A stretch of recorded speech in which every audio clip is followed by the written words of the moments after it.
જય શ્રી કૃષ્ણ મિત્રો, કેમ છો તમે બધા? તો ચલો આજે બનાવી લઈએ એકદમ જ સોફ્ટ એવા ફરાળી પરોઠા, જે દાંત વગરના પણ આસાનીથી ખાઈ શકે તેટલા બધા સોફ્ટ બને છે. અને ફક્ત 2 જ વસ્તુઓથી તૈયાર થતા આ પરોઠા ખૂબ જ આસાનીથી વણાઈ જશે. ન પ્લાસ્ટિક શીટની જરૂર કે ન કોરા લોટની. તો ચલો જલ્દીથી આજના આ ફરાળી પરોઠાની રેસીપી શરૂ કરીએ. તેના માટે એક પેન ગેસ ઉપર મૂકી દઈશું અને આમાં આપણે ઉમેરી દઈશું 1.5 કપ સાબુદાણા. તો અહીંયા તમે નાના મોટા કોઈ પણ સાબુદાણા લઈ શકો છો. હવે લો ફ્લેમ ઉપર આપણે આને શેકી લેવાના છે લગભગ 1.5 થી 2 મિનિટ માટે. એટલે આમાં જે પણ કંઈ મોઇશ્ચર હશે તે નીકળી જશે. એટલે આનો કલર ચેન્જ કરવો કે વધારે પડતા શેકવાની જરૂર નથી. હવે આપણે આને એક પ્લેટમાં કાઢી લઈશું અને એકદમ જ ઠંડા થવા દઈશું. તો આ એકદમ જ ઠંડા થઈ જાય પછી જ આગળની આ પ્રોસેસ કરવાની છે. તો હવે આપણે એક મિક્સર જાર લઈ લઈશું અને તેમાં આને ટ્રાન્સફર કરી દઈશું. તો આજના પરોઠામાં સાબુદાણાને કલાકો સુધી પલાળવાની પણ જરૂર નથી. અને આપણે હવે આને પીસી અને આનો લોટ તૈયાર કરી લઈશું. તો જેમ બને એમ લોટ એકદમ જ સ્મૂથ અને બારીક પીસવાનો છે. તો આ રીતે એકદમ જ સ્મૂથ લોટ તૈયાર થઈ ગયો છે. તો હવે આપણે આને સૌથી પહેલાં ચાળી લઈશું. તો ચાળવાથી આમાં કોઈ પણ સાબુદાણાના નાના કણ રહી ગયા હશે તે રહી જશે. અને પરિણામે પરોઠા વણતી વખતે પરોઠા જરા પણ તૂટશે કે ભાંગશે નહીં.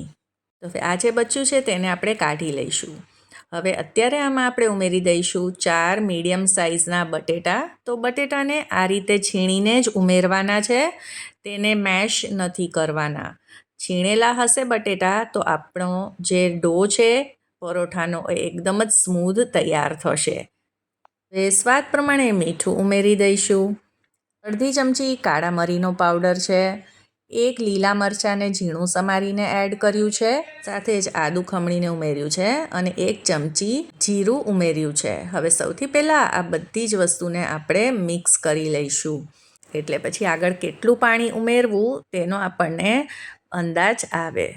હવે આ પરોઠા આમ તો એટલા ટેસ્ટી બને છે કે તમે આને દહીં સાથે રાયતા સાથે ખાશો તો શાકની પણ જરૂર નહીં પડે. તો લોટ અને બટેટા સરસ રીતે મિક્સ થઈ ગયા છે. તો આમાં થોડું થોડું પાણી ઉમેરતા જઈ આનો પરોઠા જેવો સેમી સોફ્ટ લોટ તૈયાર કરવાનો છે. છેલ્લે હું તમને જણાવીશ કે આમાં કુલ મેં કેટલું પાણી ઉમેર્યું છે. તો અત્યારે મેં 1 ગ્લાસ પાણી ઉમેરી દીધું છે અને સાબુદાણાનો લોટ તૈયાર કર્યો છે એટલે આ ધીમે ધીમે બધું જ પાણી એબ્ઝોર્બ કરતું જશે અને લોટ થોડો કઠણ જ રહેશે. હવે જ્યારે આ રીતે સોફ્ટ જેવો લોટ તૈયાર થઈ જાય ત્યારે આપણે આમાં હવે પાણી નહીં ઉમેરીએ. તો તમે જોઈ શકો છો આ રીતે પરોઠા જેવો લોટ તૈયાર થઈ ગયો છે. તો કુલ આમાં આ 1.5 ગ્લાસ જેટલું પાણી વપરાણું છે આટલો લોટ બાંધવા માટે. હવે આને 15 મિનિટ માટે રેસ્ટ કરવા માટે મૂકી દઈશું અને 15 મિનિટ પછી હાથોને તેલથી ગ્રીસ કરી લોટને કેળવી લઈશું. તો લોટ પહેલાં કરતાં સોફ્ટ થઈ ગયો છે અને એકદમ જ સ્મૂધ પણ થઈ ગયો છે.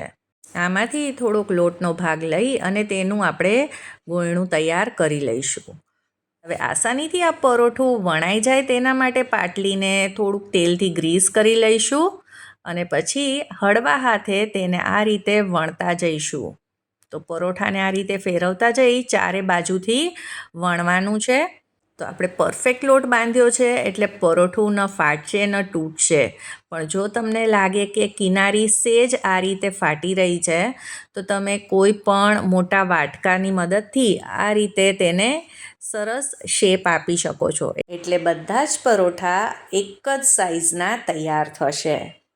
અને જો આવું ન કરવું હોય તો પણ તેના વગર પણ પરોઠા એકદમ પરફેક્ટ જ બનવાના છે.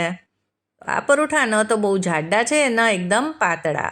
હવે નોનસ્ટિક તવા પર આપણે થોડુંક તેલ આ રીતે લગાવી દઈશું અને તેમાં આપણે પરોઠાને બંને બાજુથી શેકી લેવાના છે. તો તમારે જો આમાં ઘીનો ઉપયોગ કરવો હોય તો તે પણ કરી શકો છો.